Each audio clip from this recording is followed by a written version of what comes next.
Outsourcing tends to have a bad reputation as being low quality. Partner Hero's value-based approach raises the bar for the outsourcing industry by investing in employee empowerment and career growth, paying above-market salaries, and maintaining a focus on quality and performance. They're more than a service provider. They're also a thought partner for the startups they serve. It's simple. Brands that care about quality customer experience choose Partner Hero. They offer flexible terms and the ability to scale quickly, perfect for startups, with quality assurance baked into every program and offices around the world. So Partner Hero can provide truly global coverage. Outsourcing has long been available mainly to big businesses, but Partner Hero is challenging business as usual by bringing the benefits of outsourcing to businesses of all sizes with short, flexible contracts and fast ramp-up times. 10 years ago, when we were launching the Action Catalyst, we could have used a few extra hands to help us scale quickly, even if it was just for a short while. You can bet that with their expertise, fast onboarding, and core focus on quality, Partner Hero would have had our attention. If you're ready to bring in outside customer support help for your startup that feels like it's a part of an existing team, check out Partner Hero. Head over to partnerhero.com/Action Catalyst to book a free consultation with our solutions team. Mention you heard about Partner Hero from the Action Catalyst, and they'll even waive the setup fee. Now, on to the show. From Nashville, Tennessee, Southwestern Family of Companies welcomes you to the Action Catalyst. Each week, we share insights and inspiration from movers and shakers in the world of business. Our goal is to help you increase your self-discipline, overcome procrastination, and help you to take action on all the things that really matter.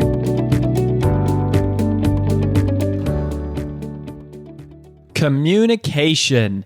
It is communication skills we know are one of the most important characteristics that employers look for when they are hiring people. Being a great communicator is a part of being a great leader. Obviously, if you are in any type of sales whatsoever, you have to master your communication skills. But what makes great communication? What are the elements of great communicators, and how do leaders use those tools or use those characteristics to influence people to take action? That is what we are talking about on the show today. I've got a friend, Dianna Booher, longtime friend, author of tons of books. She is back here on the show. She's got a book that's coming out that's relevant to this topic. And then at the end of the show, I'm going to boil this down, everything that we sort of learned from her. And we go through this sort of smattering of scenarios where communication takes place. And we talk about, she shares practical tips for how to communicate better in each of those scenarios. And then after the interview, I'm going to boil those down to this checklist of these 6 characteristics of what make great communication. And as a part of that, we're going to share a very exciting announcement for you, which is that the brand new southwesternconsulting.com website is live. And we have, over the last few years, gone through a complete rebrand, a logo change, not a name change. But we have a brand new brand promise and a slogan or a tagline, if you will say. And so I'm going to share with you what that is at the end of this episode and use our little checklist of the 6 things we come up with as a litmus test to make sure, hopefully, our branding, our new branding at Southwestern Consulting that we have just spent years developing actually passes the test here of some of these fundamentals. But of course, as always, our real goal of this show and every show is to put tools in your hands and concepts and strategies and techniques that you can go out and take action on to create immediate results and improvement and growth in your life. So it's an exciting episode because of the rebrand, because of Dianna, because of the application of what the applicability of what you are about to learn. So we're so excited that you're here. We'll get started just after this message. This episode is sponsored by Southwestern Coaching. Southwestern Coaching has helped over 11,000 people increase their incomes by over 25% on average. As a successful salesperson, you know the importance of increasing your sales. But sometimes you might just need a little extra push and accountability to meet your goals and grow your business. Southwestern Coaching will help you increase your income through one-on-one sales and leadership coaching tailored specifically to your needs. Together, we will elevate sales. To schedule your free one-on-one business action planning session with a Southwestern coach, go to www.southwesternconsulting.com/action catalyst. So Dianna Booher is the author of 47 books, which have been published in 60 different languages with nearly 4 million copies sold, and is truly one of the most prolific writers on communication, and specifically leadership communication and sort of executive presence, as well as some other things. And we've had her on the show before, but it's been a long time. She has such a track record. I mean, she's been in major media, Good Morning America, USA Today, Fox, Forbes, all that kind of stuff. She's done keynotes for some of the biggest companies and brands in the world, and she's in the Hall of Fame for the National Speakers Association. And she has a book that just came out called Communicate Like a Leader. And we're going to talk a little bit about that, and specifically, I think some of the leadership, some of the communication challenges that leaders face on a daily basis. So Dianna, welcome back. Thank you. It's great to be with you. So first of all, when you talk about leadership, I think a lot of times people kind of group management and leadership together. But you talk about a distinction, and I'm curious, like, how do you delineate between those two? Like, what's the big difference between a real leader and then, a manager? I think really the biggest distinction, and there's several that I mentioned in the book, but I think the biggest difference is that the manager is a maintainer. They're interested about maintaining the status quo. They want things to go well, operations to go off without a hitch, but the leader improves the status quo. If you think about it like this, if you think about the financial advisor, if you want them to get the same return on your portfolio that you do, you don't really go to them. If you're getting 4% on your money, that's what you can get. But you go to a financial investor and say, hey, I want you to improve the return over what I can get. If they came back to you a year later and say, hey, here's what you were getting, I'm doing the same thing, you take your money somewhere else. So you want them to grow something. And that's basically the same thing a leader does. You improve the situation over what it was when you took it over. Uh-huh. Well, and you talk about people don't leave companies, people leave people. And you talk about how the boss sometimes causes retention problems, and they've moved from buddy to bully unintentionally. Can you talk about that a little bit? That's very true. And that's the reason that I basically wrote this book. That is micromanagement. The book is intended to prevent micromanagement. Once I posted something on my Facebook about the problem of micromanagement, I probably had more comments on that than probably any other topic when I comment about it, because people hate to be micromanaged. And the reason that happens is that somebody has grown up in an organization or in a skill or in a business, that are entrepreneur, and they have a great product or a great service and they've sold it, but they've sort of the business has grown up past their skills. They're good at heart, but they just don't have those leadership communication skills that they need. They're sending mixed messages for whatever reason, and they don't know how to manage the people around them. They're just too controlling for whatever reason. I mean, people micromanage because they're fearful to turn over projects or turn over the control of their clients or turn over an account. And, they've always handled this customer and now they've got too many and they need to hire another salesperson to handle it. Or they just don't know how to delegate for whatever reason. And they micromanage, and just the person that they're micromanaging grows frustrated. And of course, it's more trouble for the manager because they just get more and more on their plate and they're frustrated and they're not serving their clients well. Are you saying that micromanagement is a sign of sort of an immature leader or an underdeveloped leader? Like that's the result of not having a mature leadership competency? It is. It's a sign that things are going wrong. They haven't developed that strategic perspective. they need to start thinking more strategically about the long-term effect of what's happening. They're not developing their people. They are becoming themselves less productive. They're driving their clients away because they can't get the service they need, and everybody's growing more frustrated. And so what I did is to write this book and in with that perspective and think, what are the essential leadership skills that a salesperson specifically, or an entrepreneur in general, would need to get a handle on this so they stop doing it and lead more effectively. And I came up basically with 36 different essential things they need to know.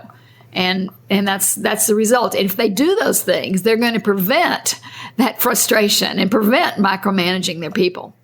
Well, and you talk about the one question that all leaders must have an answer for, and that there is a very much a wrong answer to that question. What's that one question? I'd like to build up a lot of suspense here, Roy. And what is that one question? But people get asked this all the time.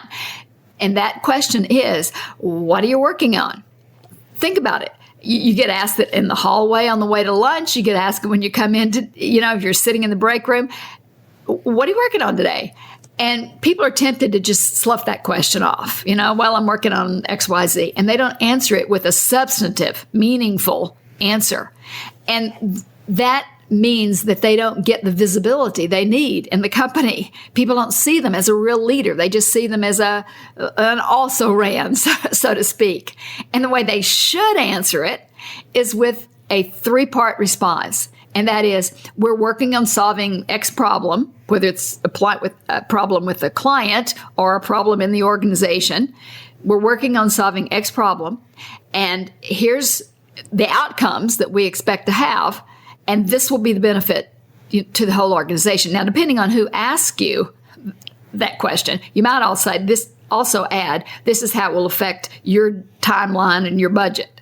Not everybody you'll give that answer to. What you don't want to do is give some technical information that only makes sense with jargon, that only makes sense to other people you work with, the guy or the gal in the next desk, with your own tools and charts and numbers and data. You want to think big picture. That's what strategic thinking is, and strategic leadership communication is about. Think about who you're talking to. This is the problem we're working on. This is why it's important to the whole organization. And these are the outcomes that we're hoping to achieve for the organization. And that positions you as a real leader and a strategic thinker. And when you start answering that question that way for your colleagues and other divisions, for your clients, then they'll start seeing you that way, as if you know what's going on for that client, for your suppliers, for the general person who you talk with, your colleagues. That's interesting, because I think the two probably mistakes people would make is, one is they just go, they just do like, oh, I'm just working on stuff, the usual, like they don't answer it, or they do what you said, which is they give some in-depth technological explanation filled with jargon, which is like boring, whatever. I think I do that. I think people ask me and I'm just like, oh, I'm just working on stuff. Like, I don't ever actually think about that as an opportunity to communicate. No, here's what's going on. I like that. I think that's cool. I think that's really cool. You really want to do that when you respond to clients, because you want to position your organization as understanding their business. You want to say, we're working on this new product or, this new service, and here's what key problems it solves. And this is the outcome that will serve you when we get it done. And then you're perceived as a leader in your field, in your industry. So that's a key kind of answer you want to give to clients when they ask you. Mm-hmm. Yeah, well, for sure. For sure with that. So, I'm gonna dance around here because communicate like a leader is the title of the book, but you talk about all different types of communication and it's not just for leaders. It's all different kind of places. And one of the things that I thought is kind of an interesting concept is you talk about spray painting on social media, and obviously social media has been such a hot hot issue, and it's especially becoming a big deal corporately to go, okay, now all of our employees each have their own outlet for saying various things. So what is spray painting? That phrase you call spray painting on social media. What does that mean? Well, if you were going to paint your house, you don't just go get a spray gun and let me paint a little bit on the back of the house and a little bit on the front of the house and a little bit here in the kitchen area, and maybe I'll come inside and paint a room before I get too tired. That's what people sometimes, though, do on social media. They don't really have a strategy. What am I trying to do? So they do a few posts on Facebook, and they send out a few tweets, and they do some things on Google Plus.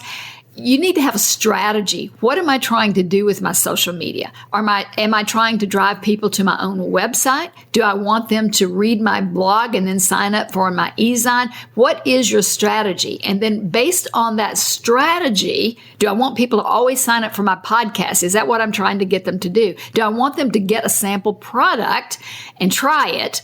And then if that's the goal, how do I use social media to get them to come to the website and try this sample product or sign up for appointments, etc.? Get the strategy and then decide what channels that you want. Do you only want to be on Facebook? Do you only want to be and use Twitter? Usually just one or two of those platforms do you want to get on and master those. Once you decide what one or two platforms, master those, know what you're doing there, and then be consistent on those.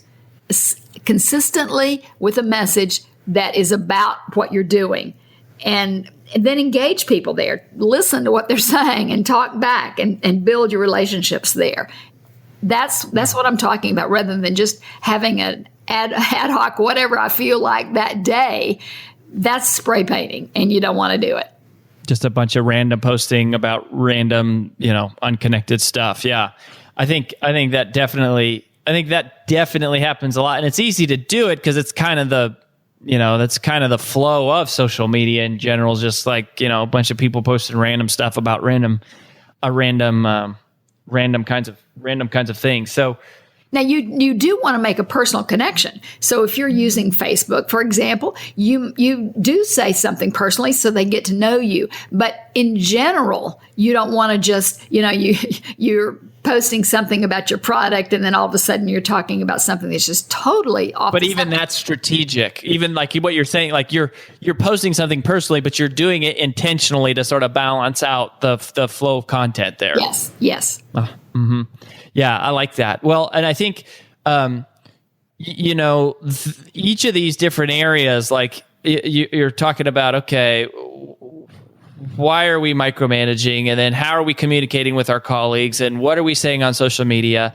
You also get into there's a conversation about millennials and communicating with millennials. So that's another sort of hot topic, and you touch on it a little bit here in terms of you present the expectation that there's this expectation that millennials have that they expect their bosses to be great mentors. And I think this is a challenging thing, right? Because you go, okay, as a leader, there's so much to do. There's so much to keep up with. I mean, even in this conversation alone, we're talking about all these various things you have to be keeping track of. And then you're saying that millennials have an expectation that in addition to all that, their bosses should be mentors, which I think in general, people kind of think that a boss should be a mentor. But how do leaders how do we deal with that, that challenge or that requirement? Well, and of course, managers at all stages of life are thinking, that's just one more thing I have to add to my to-do list. But I think that in general, people now have to take responsibility for their own career development. It's not another thing that you add to your to-do list, no matter what age. What you can do as a leader, no matter your age, is to help people understand that they are accountable for their own career development. If you're a salesperson out there, you're responsible for your own development. But the way you can do that is to always let your manager, whoever you're reporting to, understand that you know you're responsible, but look for opportunities to catch what I call in the book mentoring moments. And as a leader, it doesn't have to be a 30-minute session. You don't have to invest money necessarily and send somebody away for a 2-day class. Here's how it happens. Let's say you're about to make a call to an important client and you're going to tell them that the price is going to go up, or you're making a decision to switch to your policy with them.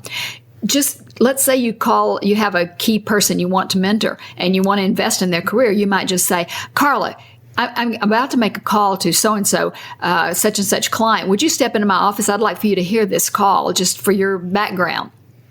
Carla steps into your office and you make that call and she's listening.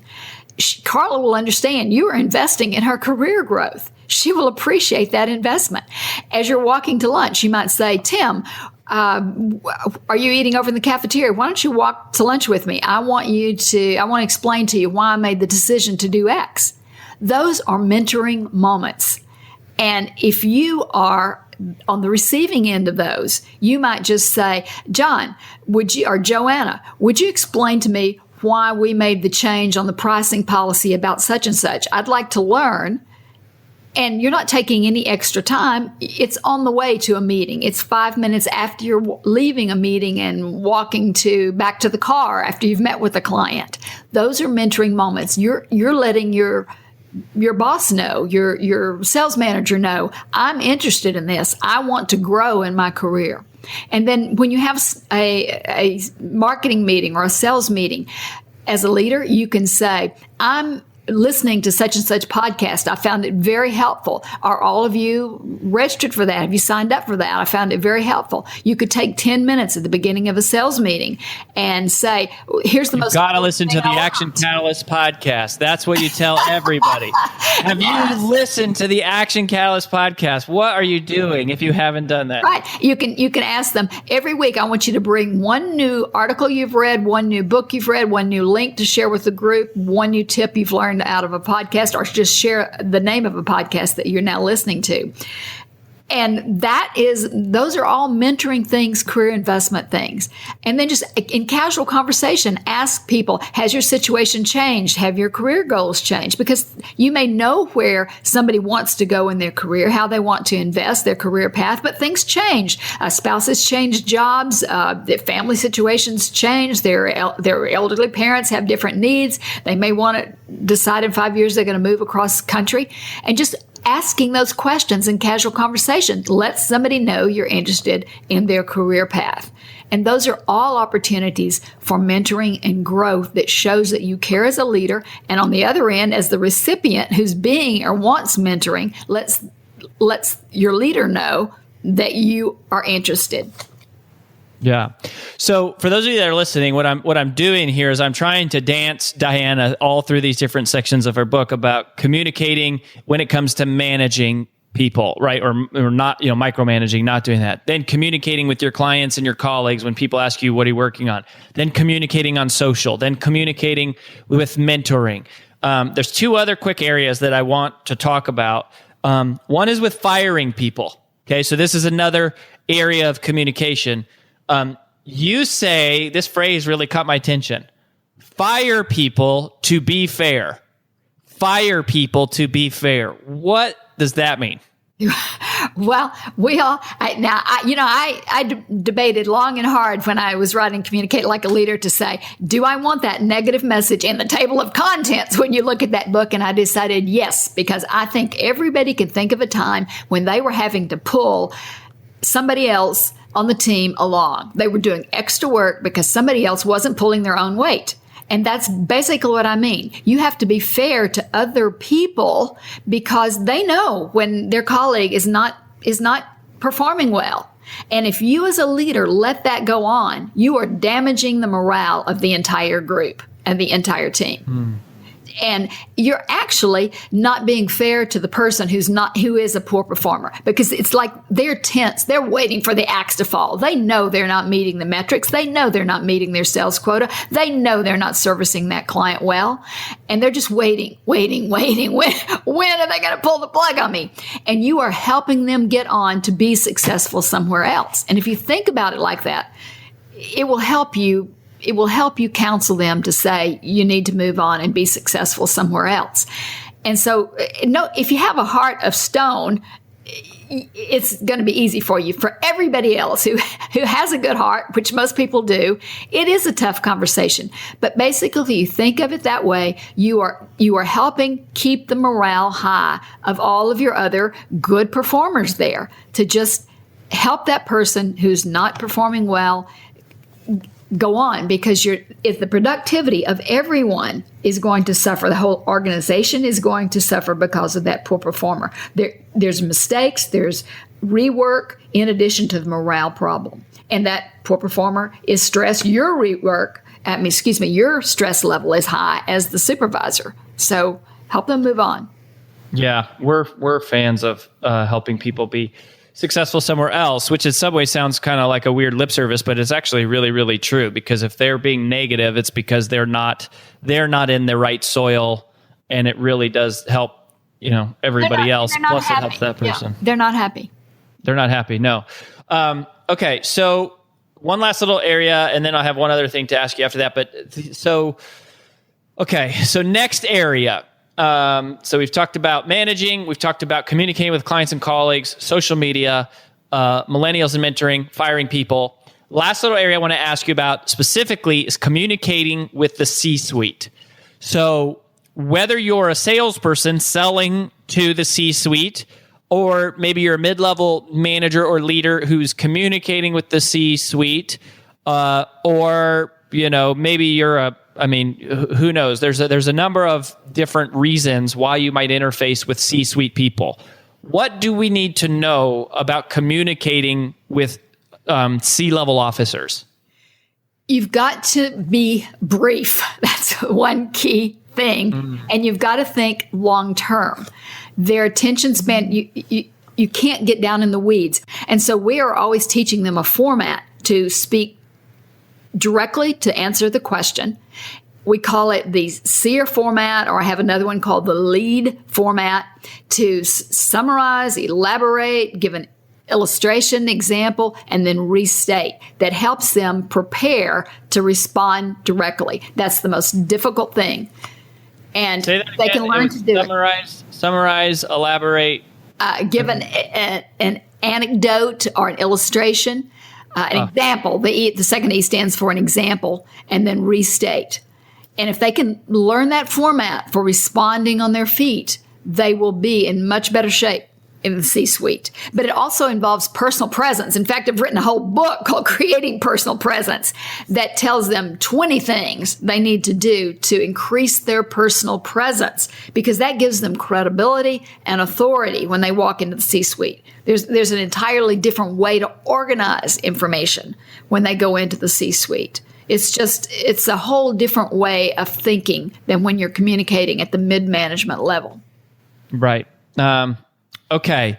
So I have one final question. Before that, Dianna, where do you want people to go to connect with you and learn more about you if they want to learn about Communicate Like a Leader or just some of your other work? They can go to the book website, communicatelikealeaderbook.com, or my personal email is Dianna with two N's, Dianna.Booher. And that's like Booher, except I hope they don't. Booher at BooherResearch.com. Dianna.Booher@BooherResearch.com. Fantastic. Well, we'll put some links over to that in the show notes.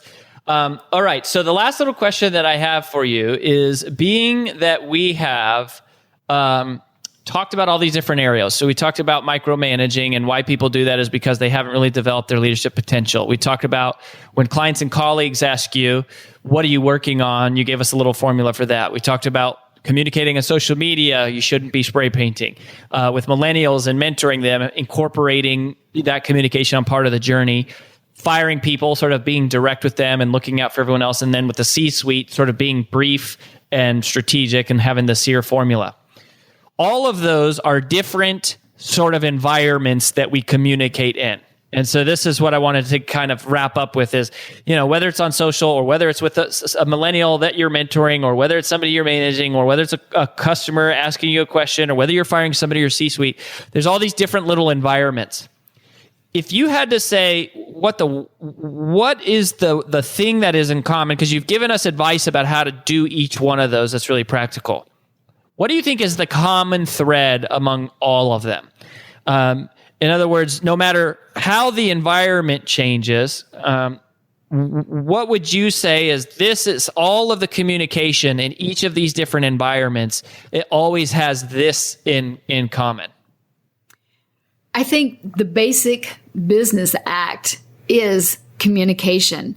And what they have in common, leadership, the essence of leadership is communication. And that is one-on-one integrity. When you say something, you absolutely do it, and you are genuine about doing it. If you fail to follow through on what you say, everything else goes away. Well, there you have it, friends. Communicate Like a Leader is the title of the book. Dianna Booher is the author. You'll have to look at that for that specific title, since she has written 47 books, and all very, very practical, although I've not read all of them, but very, very practical. And we'll put a link to that, Dianna, directly to the website. Thank you so much for just teaching actionable ideas here related to communication, leadership, conflict presentation skills, so many of these different practical skills that make the workplace a better place to be. Thank you. It's great to be with you. I think your ability to lead and the likelihood that your influence will expand is directly proportionate to your ability to be a better communicator, right? I mean, you hear people talk about it. You have to be a great communicator. And when I was listening to Dianna, and I went back and listened to and thought through kind of the interview, I was trying to boil this down into something that I could walk away with, to use moving forward. And she has so much wisdom and so much knowledge. And as I was thinking through all of these different scenarios that we talked through, which was kind of cool, right? To hit all these different specific scenarios of business, all the different ways that we engage, either with people we're managing, people that we're, customers that we're serving, marketing on social media, people that we're mentoring, people that we're firing, people that are above us. It was almost like we went like 360 degrees, all these different scenarios in which you communicate. And I was listening for the themes, for the recurring patterns in each of those different scenarios. And I came up with a little checklist, mostly just for my own use in terms of applying this, and I'm going to just go ahead and share it with you here, which I think are really powerful. And these are 6 elements of great communication, and I'm going to share with you the 6, and then I'm also going to connect this to a very exciting announcement, which is that the brand new Southwestern Consulting rebrand is finally live. We have finally launched our new website, which is so exciting. I would encourage you to check out southwesternconsulting.com. We have a fully seamlessly integrated brand. We're going to be moving all of our other speakers over, and we're creating websites for every single one of our coaches and consultants and speakers. And it's been over 3 years, but it's been specifically a 3-year journey that we have worked on a new identity, a visual identity, sort of codifying the essence of our brand and brand promise and strategy, then creating sort of the graphic design, the look, and then rolling that out into all of our printed materials. And actually, it's the website that is the last thing to kind of go live, which went live, those of you that are listening, promptly here as these episodes come out. The website just went live less than a week ago. And so it's very exciting. And it was timely because as I was listening to Dianna, I was thinking about how simple this checklist is of these 6 things, but how hard it is to do in all actuality. So I'm going to go through this list, which hopefully you can take and make it, you can put it into action in your various types of communication, because these expand or they expand across all, or they apply to all different communication mediums, whether it's, I think, written, verbal, whether it's on social media, whether it's a podcast, whether it's a book, whether it's a speech, whether it's commercial. And I think these are 6 sort of universal elements of great communication. So the first one, well, here, I'm going to give you all six. I'm going to give you all six up front. The first one is, I'm going to walk you through. So number one is clear. So it must be clear. That is maybe, it's not the most important, but it's pretty dang close. You have to be absolutely clear, no matter what you're communicating. Every book that we write can be boiled down to one sentence, and that's the message. And if you're not clear about the message, then it allows for confusion to set in all throughout the rest of the medium, all throughout the book, right? Or all throughout the speech. Like, it has to be clear. That is the first of the 6 elements. The second one, the second element of all great communication is it must be concise. It must be concise. The shorter, right? It's like shorter is better. The amount, our ability to comprehend is often inversely proportionate to the number of words it sort of takes to explain it. And, brevity is the essence of wit. I think brevity is also I think that's a Shakespeare quote. Brevity is the essence of wit. Brevity, I think, is also the essence of wisdom. And if you can't say it concisely, then maybe you need to think about it a little longer until you can. So being concise is number 2. Number 3 is being consistent. Being consistent when you're communicating is consistently reinforcing the same things over and over again. So you want to be consistent and reinforce the same core messages over and over and over.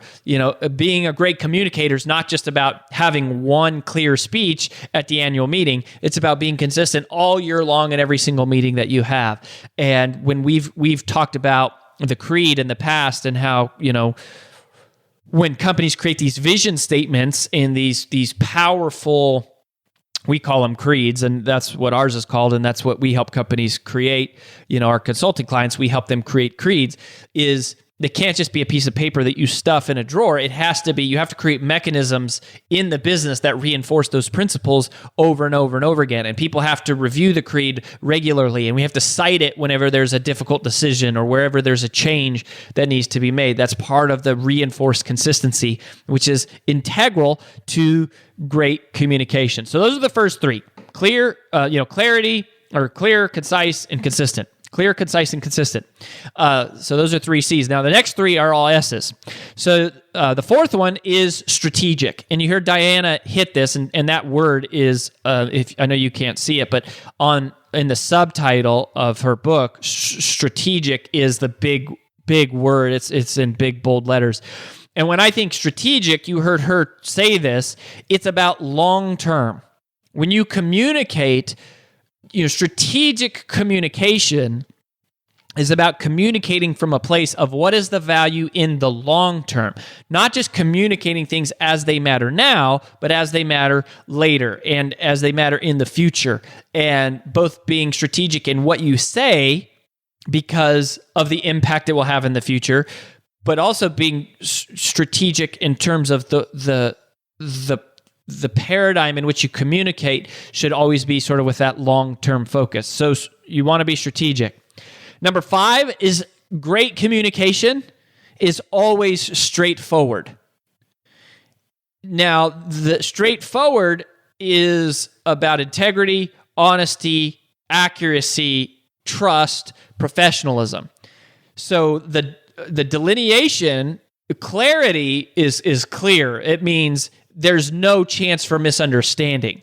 But straightforward is more like it's ethical, right? And it is honest, it's accurate, it's trustworthy. And you heard her talk with that last question at the end where I said, what is the one thing that all of these scenarios have in common? She said integrity. I would classify that here under being straightforward. That people, there should be no misrepresentation at all in your communication. And that is a core essential element of great communication. And then number 6, the last one, is it should be servant-minded.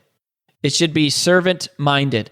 In other words, it should be useful to the listener. It should have, when you communicate, you should always communicate in terms of the benefit of the receiver, right? So for you listening right now, the benefit of this checklist is hopefully that you'd be able to take this and run every web page that you create through this checklist and go, okay, is it clear? Is it concise? Is it consistent? Is it strategic? Is it straightforward? And is it servant-minded?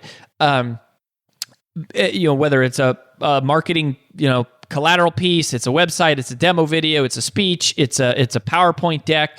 It's that no matter what medium or mode of communication, it pretty much has to pass this litmus test of these 6 things if you want it to be effective. And the more effective you are communicating, the better the likelihood that you're going to grow and develop influence and become more of a leader and be trusted with more and more influence. So I think of servant-minded is another way you could say that is it's very selfless. It's not so much about communicating what you want to say, it's communicating what is the value to the listener. How do you take your message and make it useful to them? What is the personal benefit? And, this is hard to do. And that's what our team at Southwestern Consulting has been working on for 3 years, was how do we communicate, what do we do as a company and what do we believe in, but how do we make sure it's clear, it's concise. Consistency is, basically that we're going to have to, that's yet to be told. That happens over time, but it has to be strategic, it has to be straightforward, and it has to be servant-minded. And, so I'm going to share with you our brand promise and the tagline that we've come up over the years. And if you go to southwesternconsulting.com, you'll see the new brand and you'll see the new website. You'll also see a little movie trailer, which is kind of 2 minutes about, kind of explains all this. But what we've learned from customers over the years is that there's a very specific reason why people choose us instead of their competitors. And they've helped us understand, and one of the very first things we did in this journey was go out and interview all of our customers and hear what they had to say, that while we do help them grow revenues, we do help them increase sales, we do help them recruit and build salespeople, right? We do help them achieve their goals in life. That's what we do. And Southwestern Consulting is specifically in the realm of sales coaching, like one-on-one sales coaching is our core business, and sales consulting. And then, speaking and books and products and webinars and all these other things are sort of related to that.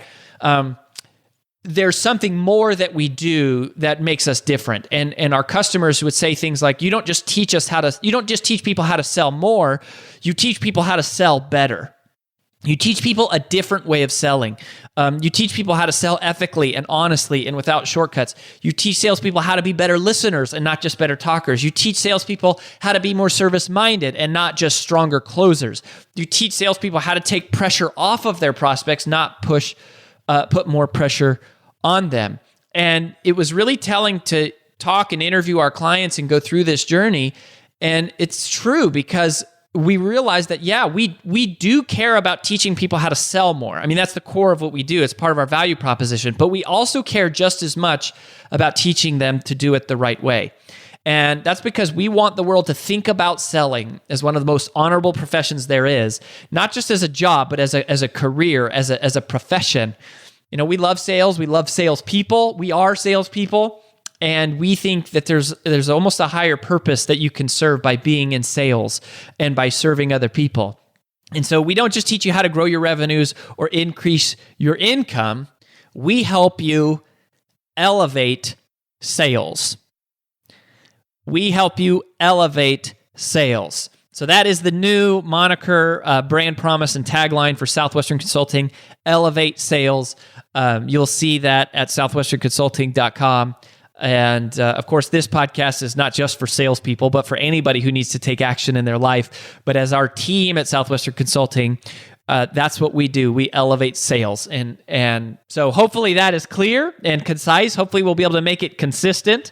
Hopefully it talks a little bit about the strategic, long-term value or benefit, and that it's straightforward and also servant-minded. So we want to encourage you to go out and elevate your sales if you are in any type of sales at all. But regardless of if you're in sales, being a great communicator is being a great leader means being a great communicator, and hopefully these 6 elements will help you make that happen. So go out, elevate sales, be a better communicator, be a better leader. Thanks for tuning in. Well, that about wraps up the Action Catalyst podcast for this week.